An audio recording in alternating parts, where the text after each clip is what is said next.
Nous abordons aujourd'hui le thème de la toilette féminine à partir d'un élément essentiel, à savoir le miroir. Les miroirs, pour la plupart, en bronze lustré. La mosaïque de Sidi Ghirib excelle par une représentation unique.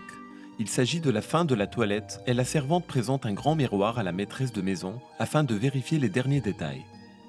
La prouesse artistique est le rendu par l'artiste du visage de la maîtresse de maison qui se reflète dans ce miroir, ce que l'on ne rencontre nulle part ailleurs. La seconde image présente un autre type de miroir, plus traditionnel. Il s'agit de Vénus d'une mosaïque de Tuburbo Majus. Ces deux mosaïques sont du Musée national du Bardo. Donc, il y a 1700 ans, on pouvait rencontrer des miroirs. Mais qu'en est-il de l'époque punique ou carthaginoise? Les deux miroirs en bronze furent retrouvés dans la nécropole de Kherkouane et remontent au IVe siècle avant Jésus-Christ, soit 6 siècles avant les mosaïques de l'époque romaine illustrées dans notre présentation. Le diamètre est variable, entre 12 et 17 cm globalement. Mais le clou de la coquetterie féminine réside dans ce petit objet rectangulaire en bronze, 7,5 cm sur 6,5 cm environ, que j'ai découvert avec Fathi Chalbi dans la nécropole d'El Mansoura près de Qlibia. Il s'agit d'un miroir de poche que la dame pouvait emporter avec elle pour des vérifications. Des exemplaires similaires ont été découverts, par exemple en Italie du Sud et Sicile. Notre petit miroir date globalement du IIIe siècle avant Jésus-Christ, soit il y a 2300 ans.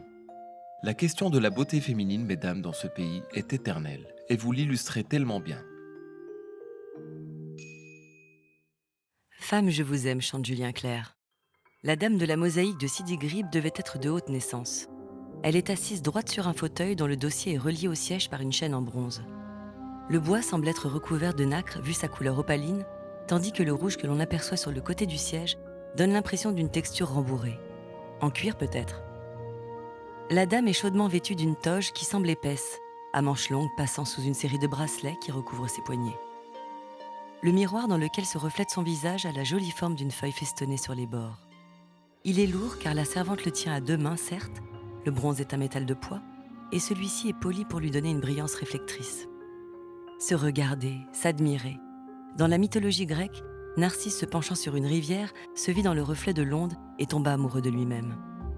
La dame n'en finit pas d'arranger les boucles de sa chevelure blonde, rousse, châtain.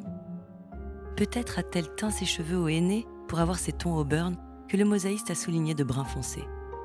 Mais encore, tout n'est pas parfait et il fallait un dernier regard dans un petit miroir de bronze poli qu'elle semble avoir sorti de sa minaudière perlée juste avant le grand festin donné par le seigneur de la contrée, Amphitryon renommé, afin de garder dans son esprit le reflet de sa beauté tout au long de la soirée.